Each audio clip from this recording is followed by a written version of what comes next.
δεκάρια. Garage episode.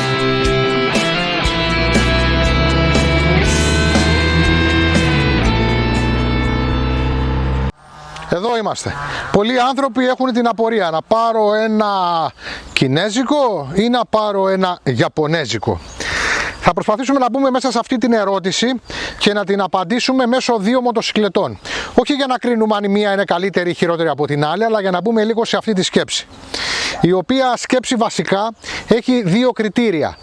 Βασικά. Το ένα είναι να πάρω το επώνυμο, το καλό, το σούπερ, το ιαπωνικό, το οποίο όμως είναι και πάρα πολύ ακριβό σχετικά με το άλλο, το ανώνυμο, το χθεσινό, το κινέζικο, που προσφέρει όμως πολλά πράγματα σε μια πάρα πολύ καλή τιμή. Ουσιαστικά η ερώτηση δεν είναι αυτή, αλλά παρά αυτά θα πάρουμε δύο τυπικά μηχανάκια. Το Zondes στο 703, γιατί είναι μοναδικό στο design του, δεν μιμείται τίποτε άλλο, είναι ένα ξεκάθαρο κινέζικο adventure μηχανάκι, και το Vestrom το 800, το οποίο είναι ένα μηχανάκι εκτός εισαγωγικών ιαπωνέζικο, είναι δηλαδή κατασκευή made in Japan de facto. Για να δούμε λοιπόν.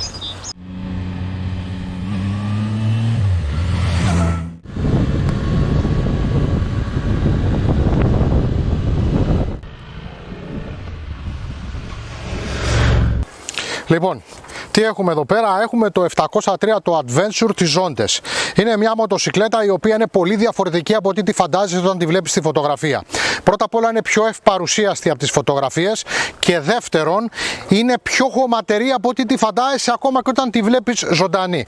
Αυτές είναι δύο διαφορές που έχει η μοτοσυκλέτα από τον τρόπο που παρουσιάζεται. Γενικά είναι μια πάρα πολύ πλούσια μοτοσυκλέτα με έναν εξαιρετικό εξοπλισμό, όπου ξεκινώντας από πίσω θα πω ότι αυτές εδώ πέρα οι σχάρες γύρω γύρω είναι στάνταρ, τα κάγκελα είναι στάνταρ, όλα που βλέπετε είναι στάνταρ. Εδώ πέρα έχει ποδιά, έχει λάστιχο στον πατητήρα, έχει πολύ ωραία λεπτομέρεια τα υγρά από εδώ σε ξεχωριστό τάγκ, είναι φυσικά κύλες, έχει μια ταμπλέτα η οποία έχει δύο προγράμματα, ένα ας πούμε οικονομικό και ένα πιο σπορ, αλλά έχει τη δυνατότητα να βγάλει το traction control για το χώμα, έχει διάφορες λειτουργίες, φυσικά συνδέεται, έχει shifter, έτσι, όλα τις μηχανές γίνονται από το αριστερό χέρι από εδώ, ενώ δεξιά εδώ υπάρχουν τα δύο mod, έχει fairing το οποίο ανεβοκατεβαίνει ηλεκτρικά, είσαι ήδη πολύ καλυμμένος με τη θέση κάτω, με τη θέση πάνω είναι χολιγουτιανά τα πράγματα. Έχεις ωραίες κούφτες με τα φλάσα πάνω, προστατεύουν από το κρύο και από καμία ξάπλα. Κάτω από το ρολόι έχει θύρες USB, φορτίσματα και τέτοια πράγματα, και γενικά θεωρείται ένα μηχανάκι πολύ εξοπλισμένο, με φάουλ το γεγονός ότι αν και η μοτοσυκλέτα είναι τουρισμού και προβάλλεται ως τέτοια, οι πατητήρες για το συνεπιβάτη δεν είναι super duper.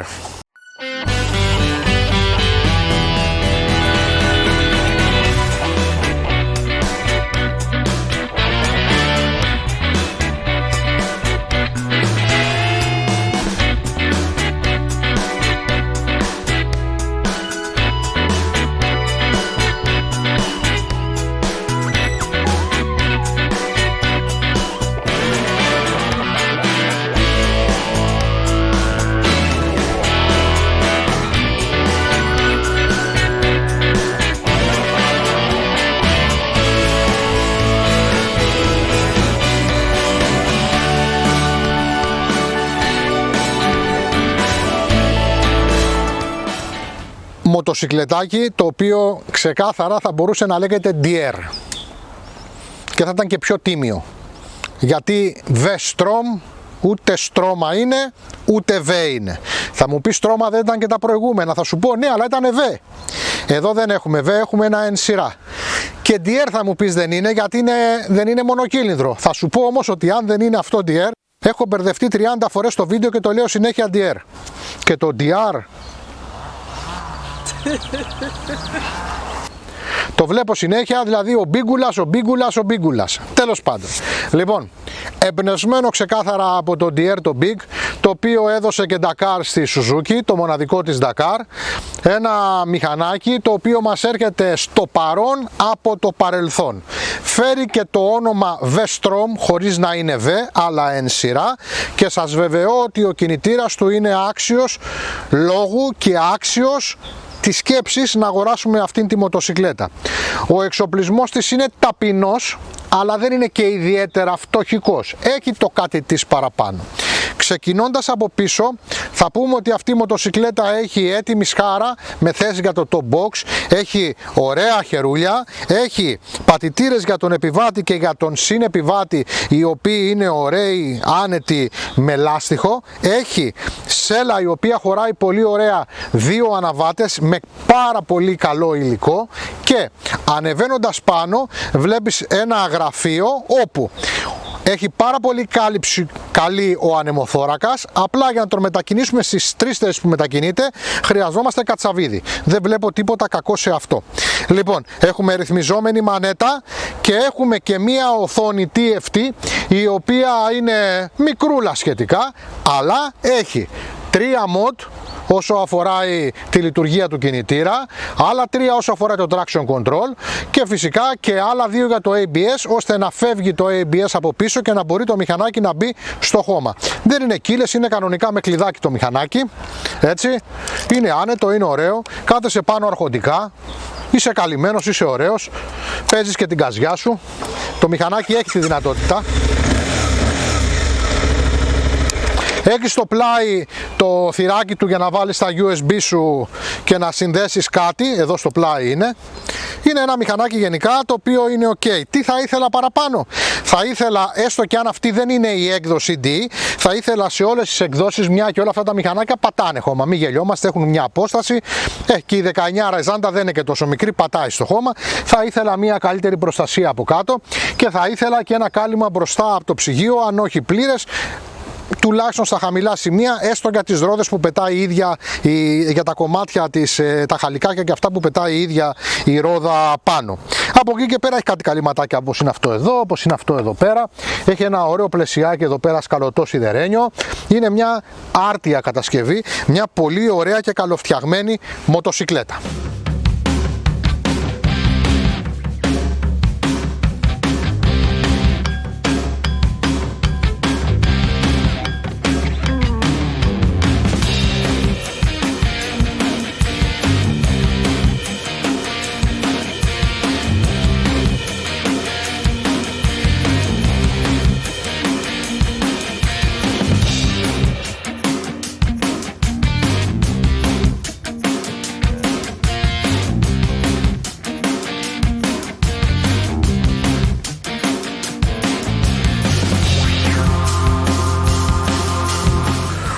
Ο κινητήρας τώρα του 703 είναι ένας τρικύλινδρος 699 κυβικών υγρόψυχτος και με ψυγείο λαδιού. Καλυμμένα τα ψυγεία, όλα ωραία μορφωμένα, πολύ όμορφες δουλειές. 95,2 άλογα στις 10.000 στροφές και 75 Nm στις 7.500 στροφές. Εγώ προσωπικά, όπως το είδε το μηχανάκι, είναι και σχετικά άστρωτο, έχει 3.000 χιλιόμετρα. Δεν πιστεύω ότι έχει αυτά τα άλογα, αλλά προχωράμε. Το σημαντικό είναι το πολύ ελαφρύ πλαίσιο με το υποπλαίσιο, που είναι ωραία πραγματικά, και έτσι το μηχανάκι μας βγαίνει βρεγμένο, δηλαδή με όλα του αϊγρά, μας βγαίνει στα 241 κιλά, ενώ το τεπόζιτο καυσίμου παίρνει 22 λίτρα και η κατανάλωση είναι περίπου στα 4, λίτρα τα 100 χιλιόμετρα επισήμως.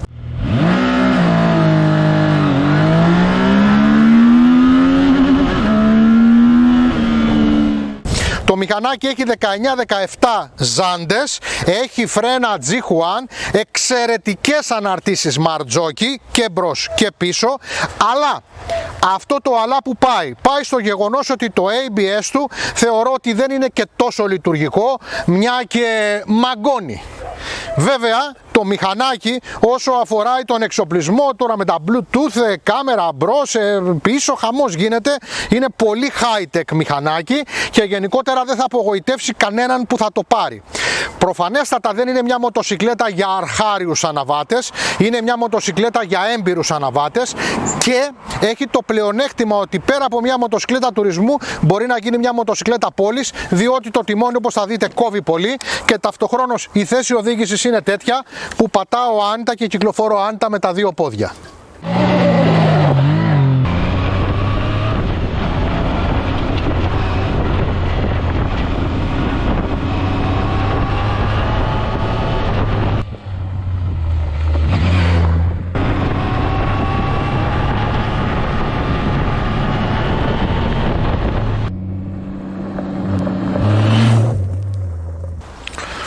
Ο κινητήρας, λοιπόν, πολύ ευχάριστος. Αυτό είναι ένα καινούριο μηχανάκι με 0 χιλιόμετρα σχεδόν, αλλά δεν έχει σημασία.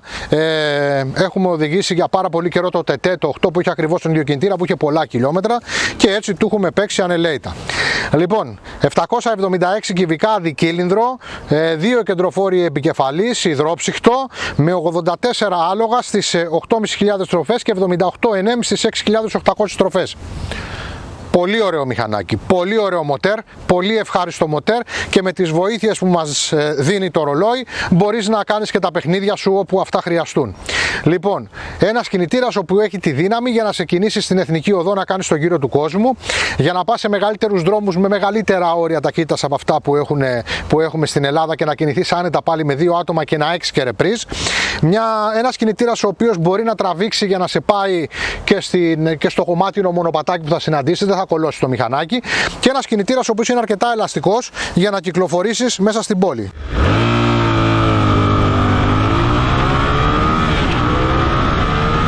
Το τιμόνι είναι μεγάλο, είναι τιμονάρα, έχει και καλή γωνία και το μηχανάκι σε κυκλοφοράει άνετα και μέσα στην πόλη. Δηλαδή είναι ένα μηχανάκι για την πόλη και τη σχόλη ξεκάθαρα. Από εκεί και πέρα έχει την κατανάλωση 4,4 λίτρων ανά 100 χιλιόμετρα επίσημα, έχει 20 λίτρα τεπόζιτο. Αυτή είναι η έκδοση φυσικά με τις αλουμινιένες ζάντες 19-17, υπάρχει και το DE που είναι με 21 ζάντα μπροστά. Και να πούμε ότι τα φρένα είναι της Nissin, ενώ οι αναρτήσεις είναι της Sova. Είναι καλά φρένα? Είναι καλά. Αισθάνεσαι ασφαλής πάνω σε αυτήν τη μοτοσικλέτα? Αισθάνεσαι ασφαλής 1000% πάνω σε αυτήν τη μοτοσικλέτα, είτε είσαι αρχάριος, είτε είσαι λίγο προχωρημένος, είτε είσαι ένα γερασμένο κόκαλο. Οι αναρτήσεις είναι μια χαρά για την κατηγορία της μοτοσικλέτας, δεν είναι super duper, αν και η πίσω μου άρεσε πάρα πολύ, αλλά είναι μια χαρά για την κατηγορία της μοτοσικλέτας. Οπότε αυτή η μοτοσικλέτα κρίνεται από πλευράς κινητήρα και από πλευράς στισίματος πάνω στο δρόμο μια πάρα πολύ καλή επιλογή.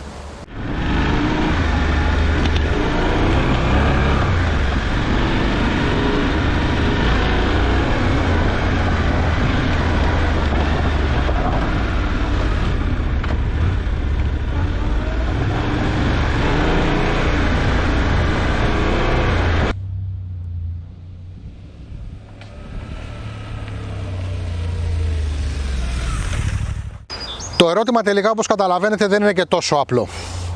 Από τη μία έχουμε τη μοτοσικλέτα της Zondes, η οποία έχει εξαιρετικά επώνυμα πράγματα πάνω, όπως τα φρένα της, όπως οι αναρτήσεις της Marzocchi, και με έναν ασύλληπτο εξοπλισμό για τα λεφτά που προσφέρεται.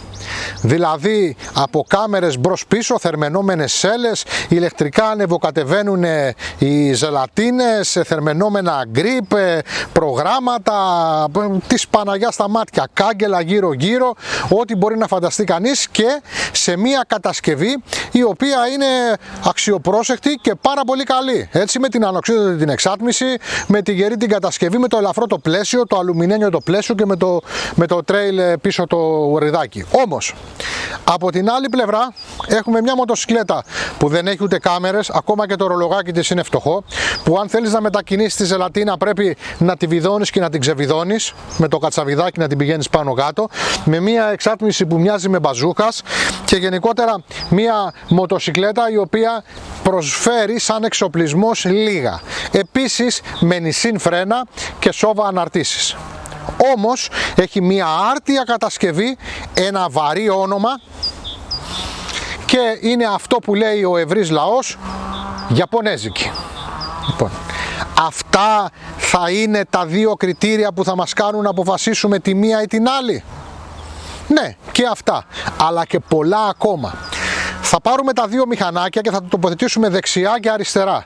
Θα κρίνουμε το κάθε κομμάτι αναλυτικά, ξεχνώντας ότι αυτή η μοτοσικλέτα είναι η ιαπωνική και η άλλη είναι κινέζικη. Δεν έχει καμία σημασία. Σημασία έχει η ποιότητα κατασκευής και πρέπει να τη δούμε την ποιότητα κατασκευής σαν ποιότητα κατασκευής και όχι που είναι φτιαγμένη. Σημασία έχει ο κινητήρας, τι απόδοση έχει, τι αξιοπιστία έχει. Σημασία έχει ο εξοπλισμός, τι παίρνω. Σημασία έχουν πολλά πράγματα λοιπόν και έτσι το Made in Japan ή το Made in China και το 9.000 ευρώ, 8 ή το 11-12.000 ευρώ είναι απλά δύο κομμάτια από μια τεράστια λίστα. Έτσι λοιπόν θα βλέπετε τις μοτοσικλέτες σαν μοτοσικλέτες. Ένα κομμάτι. Αυτό το παλιό το listing που λέγαμε παλιά, που λέγαμε κινητήρας. Πόσο? 8 ξέρω εγώ το ένα, 9 το άλλο.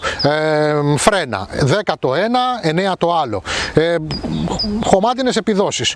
6 το ένα, 5 το άλλο. Σούμα. Και μετά αποφασίζετε ποια μοτοσικλέτα θα πάρετε. Είναι καιρός να καταλάβουμε ότι οι Κινέζοι έχουν έρθει, έχουν μείνει. Οι Ιάπωνες δεν βγάζουν και πολλά πράγματα πλέον εντός της Ιαπωνίας. Αυτό είναι ιαπωνέζικο ξεκάθαρο και φαίνεται, έτσι. Οπότε πρέπει να κρίνουμε και εμείς τα μηχανάκια με βάση την εποχή μας και όχι με την εποχή που πέρασε.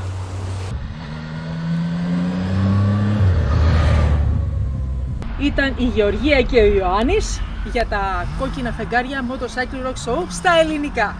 Κάντε like, share, subscribe και ένας καινούριος κόσμος θα φανεί στα μάτια τα δικά σας της μοτοσικλέτας.